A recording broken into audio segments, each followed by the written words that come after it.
모세의 그 리더십이 여호수아에게로 옮겨지고 또 이제 여호수아의 말씀을 통해서 가나안 정복 전쟁에 대한 이야기들이 진행이 될 터인데, 오늘 말씀을 보니까 오늘 말씀 1절부터 18까지의 내용이 하나님께서 여호수아에게 일어나서 요단을 건너가라고 하시는 말씀, 요단강 앞에 있는 거죠. 가나안 땅 앞에 있으니까 이 요단을 건너라.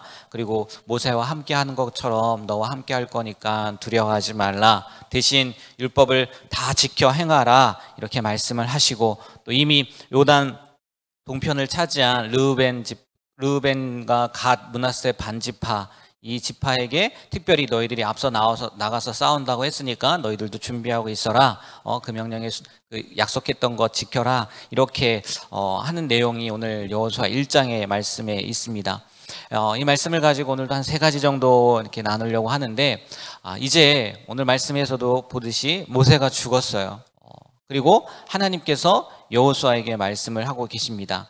뭐라고? 모세가 죽었으니까 일어나 가라 라고 말씀을 하고 계세요. 그러면서 모세와 함께 했던 것처럼 여호수아 너와도 함께 할 거니까 강하고 담대하라 라고 하십니다. 그런 얘기가 있더라고요.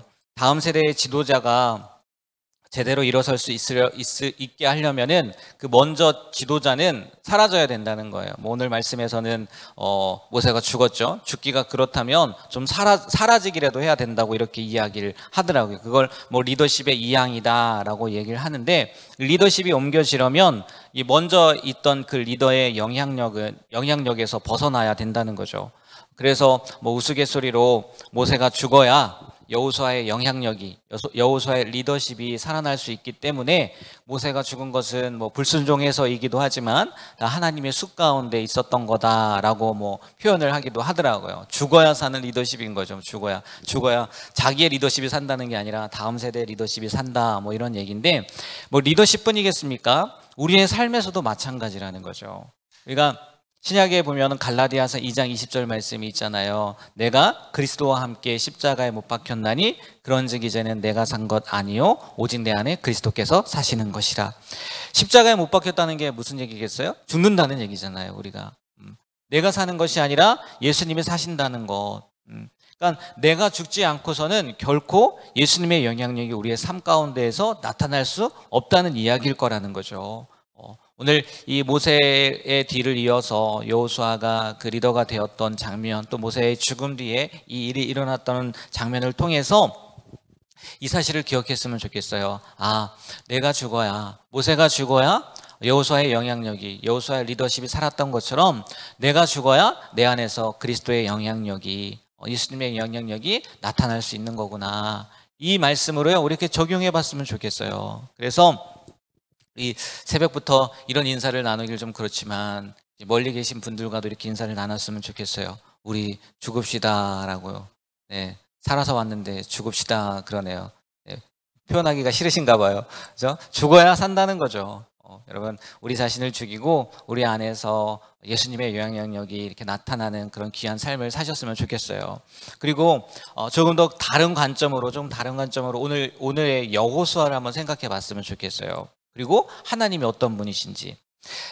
한번 여호수아의 관점입니다. 자신의 정신적인 지주였던 누가 죽었어요? 모세가 죽었어요.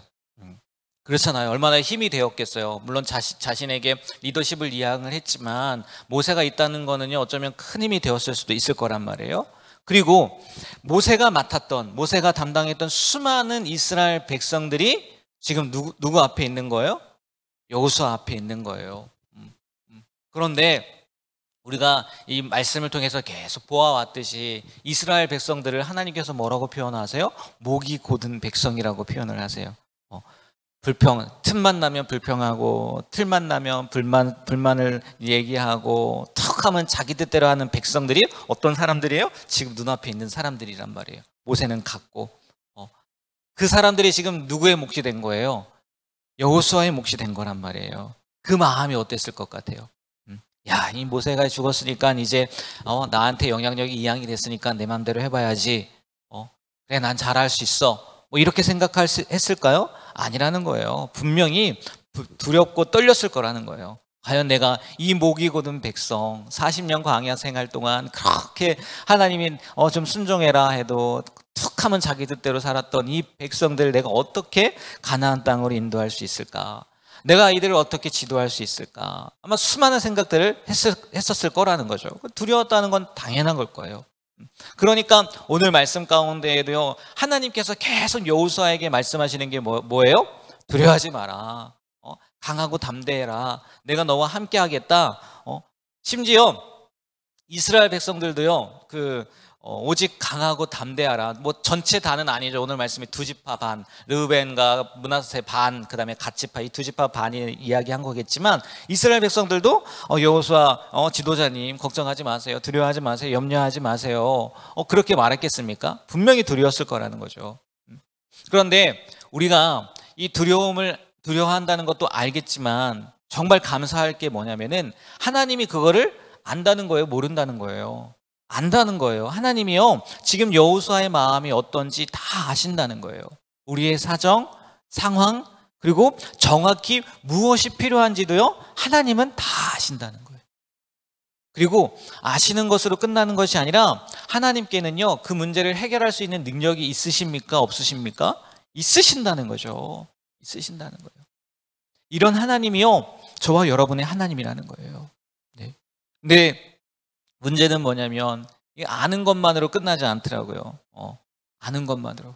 그래서 하나님께서도요, 여호수아에게 말씀하시잖아요. 2절 말씀 다 같이 한번 읽어볼까요? 2절 다 같이 읽겠습니다. 내 종 모세가 죽었으니 이제 너는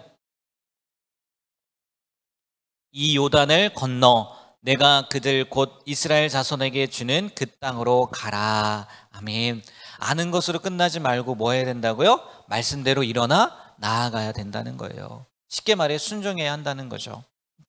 순종 없이는요, 약속의 성취도 승리도 없다고 그렇게 이야기를 하더라고요.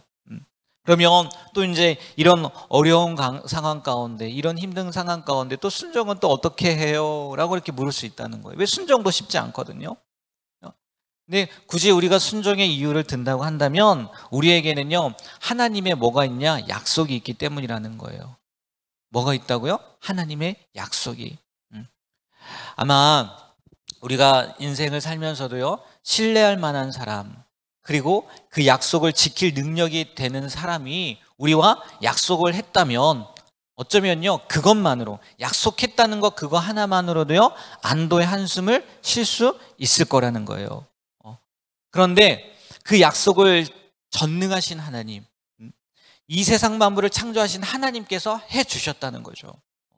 그러니까 못 믿을 이유가 없다는 거예요. 그리고 그것을 성경을 통해서 계속해서 보여주고 확증해 주셨다는 거죠. 우리가 진정 하나님을 믿는 사람이라면요, 무엇을 믿어야 되는 거예요? 하나님의 말씀, 그 약속의 말씀을 믿어야 된다는 거예요. 어제 수요 저녁 예배 때도 결국은 말씀에 대한 이야기를 하지 않았습니까? 우리가 믿어야 될 거는요, 하나님의 말씀이라는 거예요. 이것이요, 진정 하나님을 믿고 따르는 사람들에게 바라는 하나님의 마음일 거라는 거죠. 내 말 좀 믿어라. 내 약속 좀 믿어라. 여호수아는요, 그 약속을 믿었어요. 그래서 10절, 11절 말씀을 보면요, 이스라엘 진중에 다니면서 명령하잖아요. 야, 너희들 사흘 안에 요단을 건널 거야. 그러니까 준비해. 그렇게 말하고 있잖아요. 이 말씀을 통해서 우리가 이렇게 적용했으면 좋겠어요.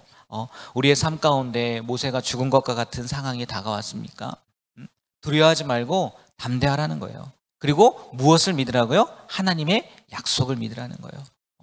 또 반대로 지금은 평안하다 할지라도요, 오늘의 이 말씀을 기억하셨으면 좋겠어요. 왜? 사람의 일은 아무도 모르니까. 분명 이 말씀이요, 여러분이 힘든 상황 가운데 있을 때, 어려운 상황 가운데 있을 때 이끌어 주실 줄 믿습니다. 이 말씀이 우리를 이끌어 주신다는 거죠. 나를 힘들게 하고 상처 주고 어렵게 한 그것들만 기억하지 마시고 하나님의 약속을 기억할 수 있는 우리가 되길 주님의 이름으로 축복합니다. 그리고 마지막으로 우리가 너무나 잘 아는 말씀이거든요. 7절 8절 말씀 다 같이 한번 읽어보도록 하겠습니다. 7절 8절 읽겠습니다. 오직 강하고 극히 담대하여 나의 종 모세가 내게 명령한 그 율법을 다 지켜 행하고 우로나 좌로나 치우치지 말라. 그리하면 어디로 가든지 형통하리니 이 율법책을 내 입에서 떠나지 말게 하며 주야로 그것을 묵상하여 그 안에 기록된 대로 다 지켜 행하라. 그리하면 내 길이 평탄하게 될 것이며 내가 형통하리라. 아멘. 아마 이 말씀을 보면서 그 말씀이 눈에 들어왔을 거예요. 어디로 가든지 형통하리니 내 길이 평탄하게 될 것이며 내가 형통하리라. 바라기는요, 이런 은혜가 있게 되길 축복합니다. 그렇잖아요. 바라는 대로 다 되고 형통할 수 있으면 얼마나 좋아요. 평안할 수 있으면 얼마나 좋아요. 그런데 이 말씀에서도 보듯이요, 그 앞에 전제가 있잖아요. 뭐예요? 주님께서 말씀하신 것을 다 지켜 행하라는 거예요. 물론 우리가 이 율법을, 이 말씀을 어떻게 다 지켜 행할 수 있겠어요? 이 세상 어느 누구도 그렇게 할 수 없어요. 그래서 예수님이 오신 거지 않습니까? 네, 우리가 어제도 말씀드렸던 것 같은데 이 말씀을 통해서요, 이렇게 적용했으면 좋겠어요. 우리 다 형통하길 바라요.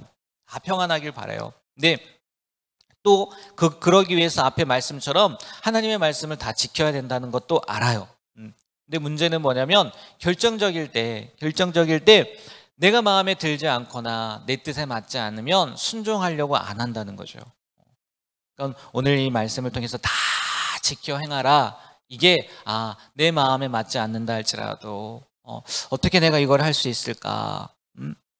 그런 일들이 보여질지라도 만약에 말씀이 그렇게 한다면 그래, 내가 순종해야지 라고 이렇게 적용하셨으면 좋겠어요. 그래서 정말 다 지켜 행하는, 다 할 수 없지만 그럼에도 불구하고 다 지켜 행함으로 말미암아 뒤에 하나님께서 약속해 주신 내 길이 평탄하게 되고 형통하리라는 그 약속의 말씀이 우리의 삶 가운데에서 늘 한결같이 변함없이 일어날 수 있는 그런 귀한 복된 삶이 되시길 주님의 이름으로 축복합니다. 네, 기도하겠습니다.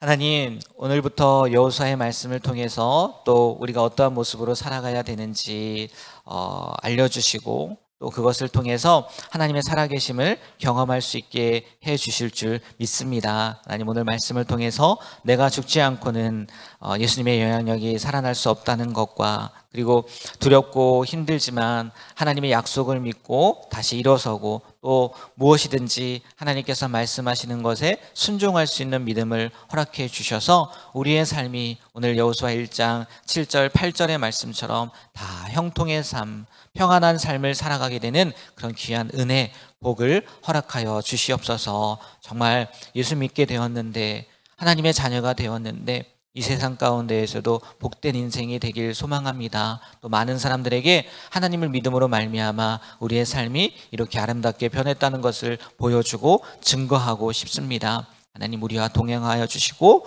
또 우리가 그러한 삶을 살아갈 수 있도록 힘을 주시고 능력을 허락해 주시옵소서. 예수님의 이름으로 기도합니다. 아멘. 하늘에 계신